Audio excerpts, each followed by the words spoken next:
Hello everyone, I hope आप सभी अच्छे होंगे। आज के इस वीडियो में आप जानने वाले हो सेमेस्टर 4 हिस्ट्री कोर 8 के कुछ मोस्ट इम्पोर्टेंट क्वेश्चंस जो एग्ज़ाम में पूछे जाने के बहुत अधिक चांस हैं। तो चलिए आज के इस वीडियो को स्टार्ट करते हैं। प्रश्न संख्या 12 है कि बलवंत के राजत्व सिद्धांत पर प्रकाश डालें। आपको इसमें पूछा गया है बलवंत के राजत्व सिद्धांत। बलवंत के राजत्व सिद्धांत क्या था? सबसे पहले आपको इंट्रोडक्शन देना है। बलबन दिल्ली सल्तनत का एक ऐसा शासक था जिन्होंने राजत्व सिद्धांत को स्थापित किया था। इनका शासनकाल 1266 से लेकर 1287 ईस्वी तक माना जाता है। यह इल्तुतमिश का गुलाम था। इन्होंने अपनी साम्राज्य की प्रतिष्ठा को स्थापित करने के लिए लौह एवं रक्त की नीति को अपनाया था।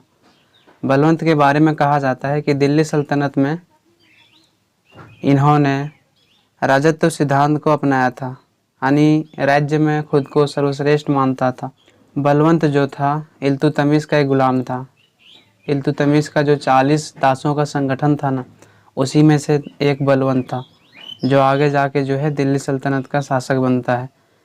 इनका शासनकाल जो है 1266 से 1287 ईस्वी तक चला था।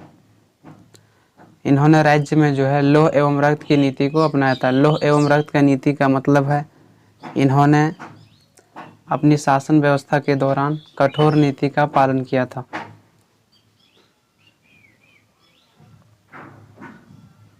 उसके बाद आपको हेडिंग बनाना है बलबन के राजत्व सिद्धांत। तो बलबन के राजत्व सिद्धांत क्या था, इसके बारे में हम लोग समझते हैं।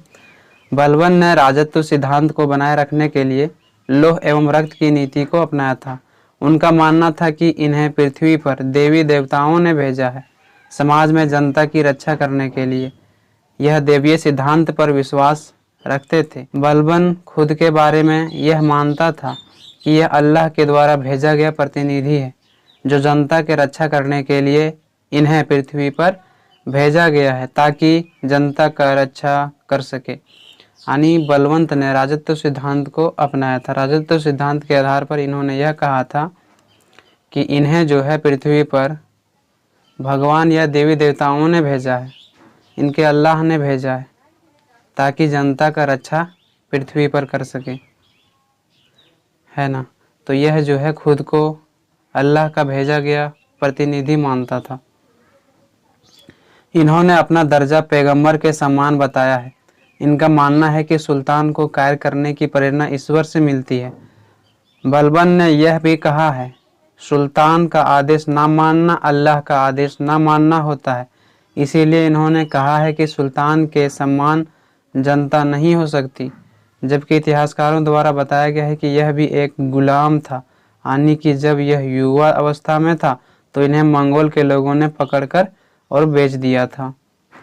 बलवंत के बारे में कहा जाता है कि इन्होंने खुद को पैगंबर मानता था। ये इनका मानना था कि जो है अल्लाह ने इसे पैगंबर के रूप में यहाँ पर पृथ्वी पर भेजा है ताकि यहाँ की जो जनता है उनकी रक्षा कर सके।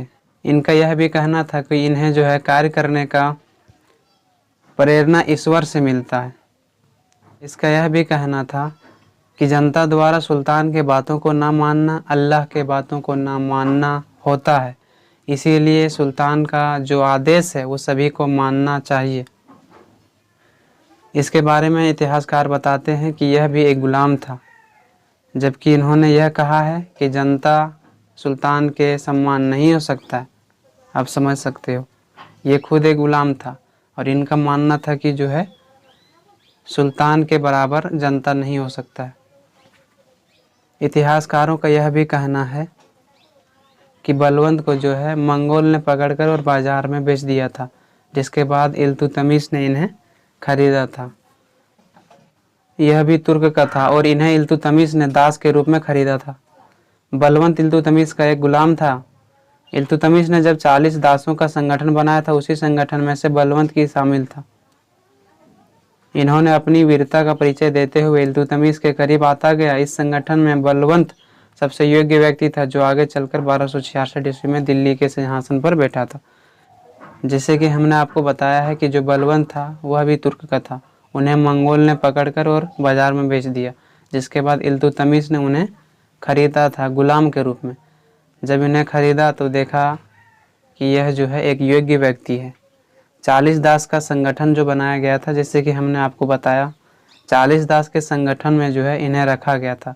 और 40 दासों के संगठन में सबसे योग्य कौन था? तो बलवंत था, जो आगे चलकर जो है दिल्ली सल्तनत का राजा बनता है या शासक बनता है। उसके बाद आपको हेडिंग बनाना है, बलवंत के राजत्व सिद्धांत के अंतर्गत नीतियां निम्न प्रकार का था। यानी बलवंत ने राजत्व सिद्धांत के अंतर्गत किन किन नीतियों को रखा था, इनकी नीतियां क्या थी? तो इसका जो पहला नीति था वो था कठोर शिष्टाचार का पालन। बलवंत ने राज्य में लोगों को कठोर शिष्टाचार का पालन करवाया। दरबार में अपने अधिकारियों को खास वस्त्र पहनने के लिए दिया था। दरबार में आने से पहले दरबारी वस्त्र पहनना पड़ता था। इसका आदेश था कि कोई भी व्यक्ति बिना दरबारी वस्त्र पहनकर नहीं आ सकता है। जो व्यक्ति सरकारी वस्त्र पहनकर नहीं आता था उन्हें कठोर दंड दिया जाता था। बलवंत दरबार में ना हंसता था और ना ही अपने मंत्रियों को हंसने देता था। इन्होंने कठोर आदेशों को लोगों को पालन करने के लिए कहा था। जो इनके आदेश का पालन नहीं करते थे तो उन्हें कठोर दंड दिया जाता था, जिसके कारण समाज में लोग बलवंत से डरते थे। बलवंत का जो प्रथम नीति था वो था कठोर शिष्टाचार का पालन करवाना। बलवंत के बारे में कहा जाता है कि इन्होंने अपने दरबार में अपने अधिकारियों को कठोर शिष्टाचार पालन करवाया। इनके बारे में यह कहा जाता है कि इन्होंने दरबार में सभी अधिकारियों का वस्त्र का निर्धारण किया था, यानी कि जो है दरबार में आने के लिए कोई खास वस्त्र पहनकर आना पड़ता था। दरबारी वस्त्र पहनकर ही कोई व्यक्ति दरबार में आता था। यदि कोई व्यक्ति दरबारी वस्त्र पहनकर दरबार में नहीं आता था तो बलवंत द्वारा उन्हें कठोर दंड दिया जाता था। इसके बारे में यह भी कहा जाता है कि बलवंत जो है दरबार में ना हंसता था ना लोगों को हंसने देता था। तो समझ सकते हो कितना जो है कठोर नीति का इन्होंने पालन किया था। यदि बलवंत का आदेश का पालन अगर इनके अधिकारी नहीं करते थे तो उनको जो है कठोर दंड दिया जाता था, जिसके कारण जो है बलवंत से उसके राज्य में लोग डरते थे।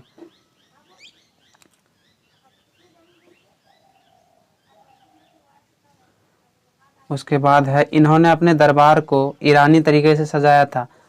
अपने लिए विशाल एवं सुंदर राज सिंहासन बनवाया था। बलवंत ने यह प्रथा को लागू किया था कि जो भी दरबारी इनके दरबार में आते थे वह उनका पैर तथा हाथ को चूमते थे। इनके सुरक्षा के लिए 2 अंगरक्षक होते थे जो नंगी तलवार को लेकर दोनों ओर से खड़ा रहता था। बलवंत जो है जिस सिंहासन पर बैठता था वह जो है ईरानी तरीके से बनवाया गया था। बलवंत के बारे में कहा जाता है कि इन्होंने एक ऐसी प्रथा को लागू किया था, जो भी व्यक्ति आता था उनका हाथ और पैर चूमता था, है ना। और इनके 2 अंगरक्षक होते थे जो लेफ्ट और राइट खड़े होते थे। जब किसी भी प्रकार की राजा के प्रति समस्या होता था तो वह जो है इनके अंगरक्षक के रूप में कार्य करता था। दूसरा जो इसका था नीति वो था निष्पक्ष न्याय एवं कठोर दंड। बलवंत के बारे में यह कहा जाता है कि न्याय में यह अपने बेटा और भाई को भी माफ नहीं करता था, यानी कि यदि इनका बेटा और भाई कोई गलत कार्य करता था तो उन्हें भी कठोर दंड दिया जा सकता था। इन्होंने निष्पक्ष न्याय एवं कठोर दंड की नीति को अपनाया था, जिसके कारण लोग इनसे अत्यधिक डरते थे। जिससे कोई भी व्यक्ति गलत कार्य नहीं करता था, समाज में सुल्तान का खौफ था। बलवंत के बारे में कहा जाता है कि इन्होंने न्याय के प्रति निष्पक्ष और कठोर दंड की नीति को अपनाया था।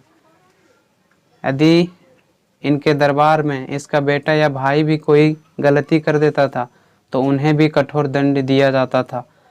आप समझ सकते हो कि इनकी जो न्याय था कितना कठोर था।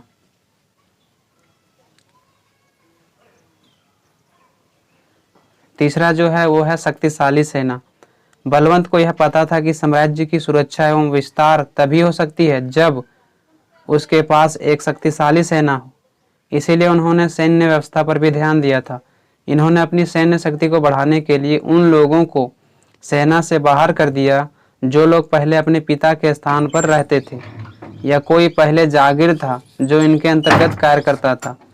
अगर वह व्यक्ति अयोग्य था तो उन्हें कुछ पेंशन देकर सेना से हटा दिया जाता था और योग्य व्यक्ति को सेना में भर्ती कर लिया जाता था।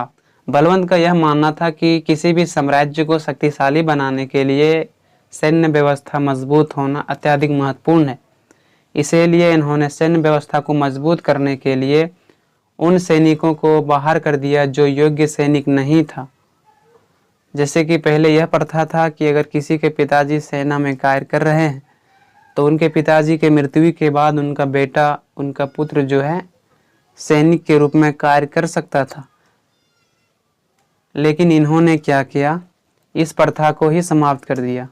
यदि किसी का पिताजी पहले उस दरबार में सैनिक का कार्य करता था, यदि उनका मृत्यु हो गया है, उसके बाद जो है उस व्यक्ति को तभी रखा जा सकता था जब वह व्यक्ति योग्य हो। यदि वह व्यक्ति अयोग्य हो तो उन्हें दरबार से निकाल दिया जाता था। उसके बाद है सुल्तान इन सैनिकों पर निगरानी रखता था। जो सैनिक इनकी आज्ञा का पालन नहीं करते थे उन्हें कठोर दंड दिया जाता था। चौथा जो इसका नीति था वो था गुप्तचर व्यवस्था। बलवंत ने गुप्तचर व्यवस्था को भी रखा था, इसीलिए गुप्तचर व्यवस्था को रखता था ताकि इनके विरुद्ध कोई अगर षड्यंत्र रचता था तो उनके प्रति कार्रवाई की जा सके। गुप्तचर विभाग में इनका सबसे विश्वसनीय व्यक्ति होता था जो किसी भी प्रकार की जानकारी सुल्तान के विरुद्ध होता था वह जानकारी सुल्तान को दिया जाता था, ताकि जब तक सुल्तान पर आक्रमण करे उससे पहले सुल्तान द्वारा कदम उठा लिया जाता था और आसानी से उसको कुचल दिया जाता था। चौथा जो इसका नीति था वो था गुप्तचर व्यवस्था। गुप्तचर व्यवस्था को बलवंत इसलिए रखा था ताकि अगर साम्राज्य में कोई भी सुल्तान के प्रति आक्रमण करने का सोचता तो इनके बारे में जो है पता चल जाता सुल्तान को, और उस व्यक्ति को जो है हमला करने से पहले सुल्तान द्वारा उन्हें कुचल दिया जाता था, जिससे जो है सुल्तान के ऊपर आक्रमण नहीं होता था और इस प्रकार से सुल्तान सुरक्षित रहता था। तो गुप्तचर व्यवस्था बहुत ही ज़रूरी है किसी भी साम्राज्य को शक्तिशाली बनाने के लिए, और इसीलिए बलवंत ने भी गुप्तचर व्यवस्था को बनाया था। ध्यान देने वाली बात है, गुप्तचर व्यवस्था में उसे रखा जाता था जो इनके सबसे विश्वसनीय व्यक्ति होते थे।